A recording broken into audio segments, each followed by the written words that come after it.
What's going on, guys? This is Chris with Azrael's Pit Barbecue, and welcome to Beyond the Pit.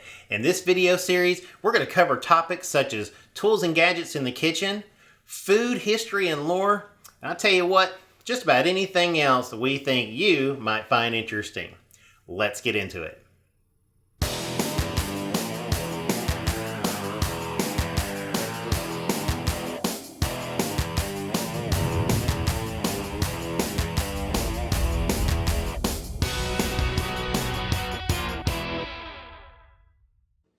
If you're going to talk about tools and appliances and gadgets in the kitchen, you have to start with the knives. There is nothing more important in terms of your tools than your knives, and any professional chef will tell you that is paramount. They don't leave home without them, and neither should you. Now, I know you're probably not a professional chef. I'm not a professional chef, and I certainly am not a knife expert. However, I have been asked from time to time about the knives that I use, so I thought this would be a great place to start. I'm not going to really tell you anything you can't go figure out on your own and do some research, but maybe I'll help cut through some of that research for you since I've already done it. So let's take a look at my knives and let's talk about what knives you might be considering for yourself. When it comes to knives, a lot of people, are a little shaky on it. They kind of feel like, a knife's a knife, it cuts, it cuts. If you're buying an expensive knife, you're just, wasting money because it's really no different than a cheap knife. And to be honest, that could be, nothing could be further from the truth when it comes to that kind of thing. The way knives are made, think about the history of forging metal way back in the ancient times and in the Eastern world. The techniques and things they did. It was important, it mattered, and it still matters today. Now, I have two sets of knives actually. I'm going to put them up here on the side real quick. I have my kitchen set and I have my barbecue set. And what you may be needing is just a barbecue set, but you may want both. So we're going to talk about both. I'm going to talk about what I have, what I might have done different. I'm going to put some links in the description below for some things for you to go look at and think about. But first, let's do a little bit of a high-level discussion on knives in general. If you go buy a knife today, kitchen knives, you're going to be looking at one of two things, a European style knife or an Asian style knife. Now there are differences. Most of the European style knives are going to be modeled after some type of German style knife. And a lot of your big companies that you know from the consumer world standpoint and mass marketing type knives, you're going to look at stuff like the Woodstock and the J.A. Hinkles, that kind of thing. Or the Swiss knives, like I have the Victorinox, which is what I use for my utility knives. From the Asian knife standpoint, those are mostly going to be some Japan in origin, if not manufacture, things like Shun and that kind of stuff. The main differences between the knives are not really that wide and sparse today as they used to be. The key differences is that the European style knives tend to be heavier. They tend to have a little bit more of a curve to their profile because of the rocking type chopping that we use and Western food. And then the blades tend to be a little bit straighter on the Asian. The Asian style blades also tend to be a bit lighter, thinner, and they also tend to be a bit sharper and harder in terms of this type of steel. This is important because the harder blade will really hold an edge for a long time, and you can get them pretty wicked sharp, as opposed to a softer blade of the European style, which they hold an edge. You can put a good edge on them, don't get me wrong, but they're not necessarily going to hold the edges long, and they're going to require a little more maintenance. The trade-off is the Asian blades, the thinner, harder steel blades, they can be sharper, but harder steel tends to be a little bit more brittle. So an Asian blade might chip sooner than a European blade, for example. So if you're just going to be bashing about, you may not want an Asian blade. The Asian style blades are really made for delicate work, slicing, really thin slicing. Think Asian cuisine, think, sushi. Think about that type of delicate work. European blades, not so much. Meat, potatoes, carrots, dense vegetables, chop, chop, chop. That's what they're designed for. Me personally, I like the European style, although I wouldn't mind having a nice Asian chef knife just on occasion. Okay, so European style, Asian style, whatever. What type of knives do you need? What type of knives do you want? Let's start with what you need. Now, in my opinion, there's a list of knives that you absolutely must have, and those are as follows. You need a good chef knife, a good boning knife, breaking knife, a carving knife. I definitely would recommend a slicer, a good set of shears, and a honing steel. So that's my list. You may want some other stuff, less stuff, more stuff, I don't know. But that's my list. I think if somebody were to say, what knives would you absolutely want to have if you could only have X, those are the knives I would choose from. A good chef knife is a must. And then when it comes to working with meat and the barbecue, removing silver skin, all that kind of stuff, you cannot go wrong with a good flexible boning knife. A slicer, hey, we're doing all this work, we need a good knife to do some good slicing. Nothing drives me more nuts than to watch a video on YouTube of somebody who's actually done a really nice cook, and then they go and the slice is horrible because it's a crappy blade, it's the wrong blade, it's a dull blade. You go look at my last brisket video. I got a little overcooked on my brisket, my slicer wasn't quite sharp enough, and I almost didn't put that video out. I was so embarrassed about how poorly that sliced. And part of the problem was I didn't properly hone that blade before I did that cut. It was a mistake on my part, but it really did make a difference. So guys, basically what you're seeing before you here is my knife collection. I've been putting this together literally for years. In the block here, I have Woodstock knives, a couple of different models. We'll talk about these in a moment. And on the board here is my Victorinox set. This is what I really consider my utility set. And whenever you see me doing videos where I'm doing trim outs and that kind of thing, these are typically the knives you see me using. I want to start with this set here, and I'm going to point you to some links that I'll have in the description below where you may actually find everything you need. So let's start looking at these, and then we'll talk about the nicer Woodstock set. So guys, this is my Victorinox kit. If you're not familiar with the name Victorinox, think Swiss Army knife. This is a Swiss company, Swiss knife makers, and this is where you get your very well-known Swiss Army knife from. They make fantastic steel, all kinds of different knives. This particular kit was rather inexpensive, under $150. It came with a roll, it came with a scimitar, a breaker, a couple of fillet knives or boning knives, a steel, and there was a couple of smaller, medium and small paring knives in here that I don't have in this kit. These aren't the greatest knives in the world. It is a stamped knife as opposed to a hot forged knife, which we'll talk about when we talk about the Woodstocks. They do hold a pretty good edge. They have to be sharpened a lot, but I use them a lot. The handle is kind of a polymer plastic. I'm not really sure what the material is, but it is solid.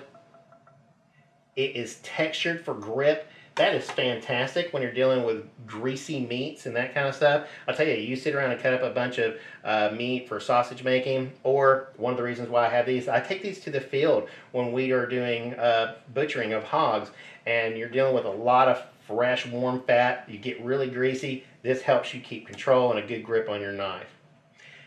This set is fantastic for what I use it for, and if I didn't have my other set of knives, it probably wouldn't have been that big of a deal. It's okay that I have these, but there are knives missing in here from my list. For example, there's not a chef knife in here, so that's a big one.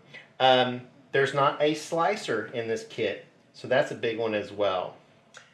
However, there are some other kits. Victorinox has a kit, I'll put in the link below. It does have a chef knife, and it does have a slicer. I'm pretty sure it's the Fibrox collection, which is a pretty good collection from Victorinox. That kit's going to run you probably under $200. There's also Cow Cutlery, and they have a kit. You've probably seen it on Malcolm Reed's channel. It has everything you can need, and I really like this particular kit because the case has a lot of extra slots for additional knives you might want to add in the future. So I'm going to put that in the description below as well. Woodstock has a barbecue kit. Not going to put a link for it because I think it's overpriced and it's missing a lot of the things that I think you should have. It's a 6-piece set with a case, costs more than even the Cow Cutlery does. So as much as I love the Woodstocks, I'm not going to point you there for your barbecue set. You could literally stop this video right now if you wanted to. Go check out those links, and it's probably going to solve a lot of your needs. However, some of you may be interested in the nicer pieces like the Woostofs that I have, and it's definitely an interest of mine. Again, I'm not a trained chef in any way, shape, form, or fashion. I'm totally self-taught, but there are certain skills that I'd like to have, and knife skills is one of them. It takes a long time. I work on it a lot. I'm getting better slowly, and if you're like me, you're going to want a good set of knives to be able to build that type of skill set. So let's switch over and start looking at these Woostofs. I'll tell you how I built my collection without spending a bunch of money in one chunk, and the way I was able to customize it to my personal taste and needs. Welcome to my Woostof collection. Now, at first glance, somebody might think, wow, this guy spent $1,500 or more on this one set of knives. He got the nice block and everything. Not true. This block is actually a by itself block. It's a Williams-Sonoma branded block. There's a bunch of different ones you can find. I just happened to have found this one and it fit what I needed. So there's this block I bought separately. And we've been adding these knives over time. And then I also have a Woostof sharpener. A point I'd like to make with this sharpener, and you'll see this is, you know, if you're going to buy Woostof knives, for example, get a Woostof sharpener, unless you're actually going to go through the trouble of learning how to stone on your own freehand. And the reason why is, different knife makers use different angles for their sharpening of their blades.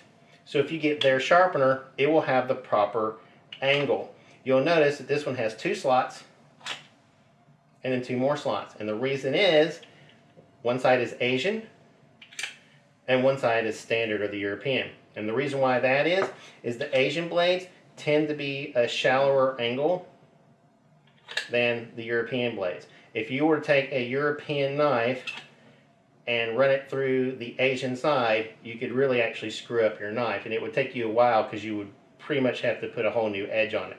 So be aware of that. Not all blade angles are equal. The Europeans tend to be around 15 to 20 degrees, depending on manufacturer. Woostofs are closer to 15. Your Asian blades can kind of be in that 12 range. Now I know a few degrees doesn't sound like a lot, but that's a few degrees per side. So if this is a 15 degree edge, that means it is 30 degrees total. So this is how my Woostof collection began. Amy bought me this 5-piece set. The 5th piece is actually a small block that it came with some years ago. It had a chef's knife, a utility knife, paring knife, shears, and of course the block. This is the Woostof Classic series. There are 4 series in the Woostof line. You'll see Classic Ikon, which I'll show you a couple of those and the differences. The Classics, and then there are the Gourmet and the Pro. I'll tell you the differences between them, and you almost can't go wrong with the Woostof line anywhere along the way. I personally like the Classics. I'll tell you why, but you could go to the Gourmet, which is going to be a bit more economical, and still get a really nice knife. Now, the Classic and the Classic Ikons are Full-Tang knives, meaning this is a solid piece all the way through, and then the handle's riveted on. They feel really good, nice good blade. Very nice bolster here. Good for pinch grips. Really good knives. These are hot forged. It's an automated process, but it's still hot forged metal. The Gourmet and the Pro series are actually cold stamped blades. They would have the same profile, but they would only be part of a tang, and the handle would be a little bit more molded for the bolster. I'll show you an example of that in my Gourmet series slicing blade. You'll notice that there is a tang, but it doesn't go all the way through. You also notice that the blade itself doesn't come into the bolster here, but the handle makes up the bolster. Let's see if I can give you a shot of that. So this is a Woostof slicer, and this is a smaller version. You can see the same thing, difference in the handle versus this chef knife. So while we got them out here, these 2 knives came along a little later. This is a slicer you see me use the most. This is the one that let me down so badly in the brisket video, which was my fault, of course. And then this slicer, you know, this is a crazy big slicer. And I don't know, this may have been just one of those guy things because it's almost like a sword. I haven't actually used this much, but it sure looks cool hanging on my knife magnet. Over time, I've added knives to this collection. This is a classic edition boning knife. This is a Ikon edition carving knife. I did have a classic of this, but it had an accident. And so Aaron actually just bought me this for Christmas and gave it to me just before he left. That is a beautiful, beautiful knife. I'll show you the differences on the Ikons when I can compare a chef knife to a chef knife.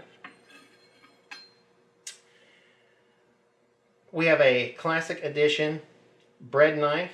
Now this may seem like a silly thing, but let me tell you, until you have cut bread with a good bread knife, you just do not know what you're missing. We like good fresh breads, and I tell you what, nothing more irritating than having a crappy bread knife destroy a nice loaf of bread. Now of course, you've got your honing steel.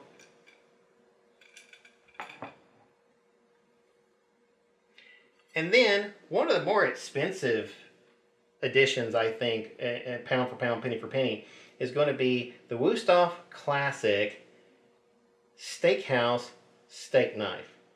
Now, this may seem silly, but a good set of steak knives is rather expensive. These are heat forged made knives, just like these guys. It is a Full-Tang knife. Very nice handle. Nice steakhouse profile, serrated. And let me tell you, these things are sharp, they're fantastic. And I think a pack of 4 of them cost me a small child, so I've got to wait so I can get the other 4 to fill out my block over here. But I absolutely love these knives. A good cut of meat that's been cared for and lovingly prepared deserves a proper steak knife. Which brings us to my baby. This is my Woodstock Classic Ikon 9-inch chef's knife. I cannot say enough about this knife. I absolutely love this knife. Let me compare it for you to the classic. Smaller blade, obviously. I could have gotten this smaller. You will notice, first off, these are both heat forged. Full-Tang, of course. The classic tends to be a little bit thicker. If you'll notice how we'll get into the bolster here, the thickness of it. This is a substantial knife, let me tell you. The handle, if you look at the profile, you'll notice that this handle is a bit more ergonomic for your hands. It feels great. It comes in a couple of different finishes you can get for this. There's a white, then there's this black, and then there's kind of a dark, like a black wood grain. It's very, very nice. I got really lucky on this knife. I was actually looking for a Shun chef knife, and I stumbled on an incredible deal with this one. Absolutely love this knife. And just to kind of put it in a little bit of comparison, I can add side by side with it. This is the Woodstock carving knife I mentioned. You can see that style and profile. Very similar. Obviously they're the same series. But beautiful knives. They're really nice.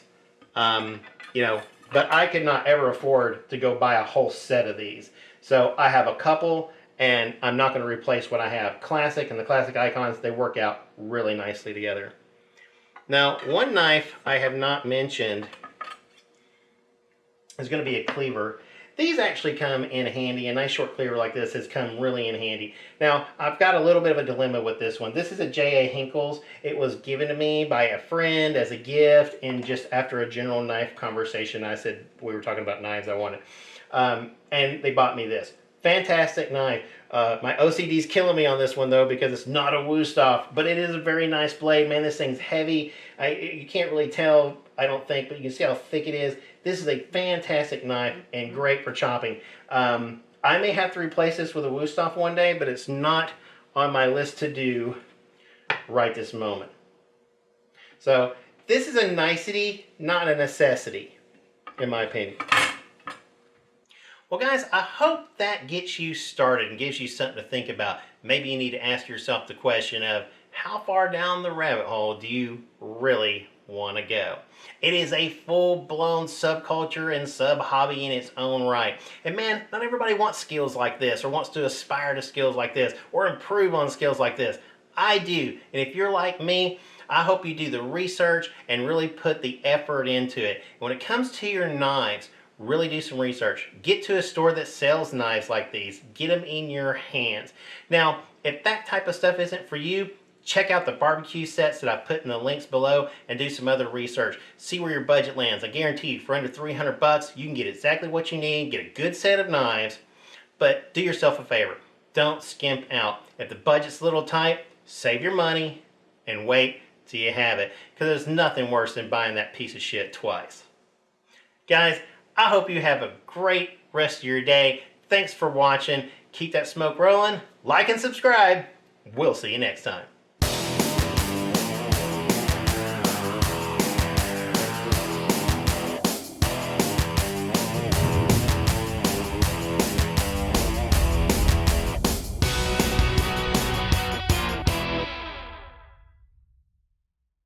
So guys, that's all I've got for you today. Hope you enjoyed this video. Hope it gave you something to think about. So, till next time, keep that roll smoking.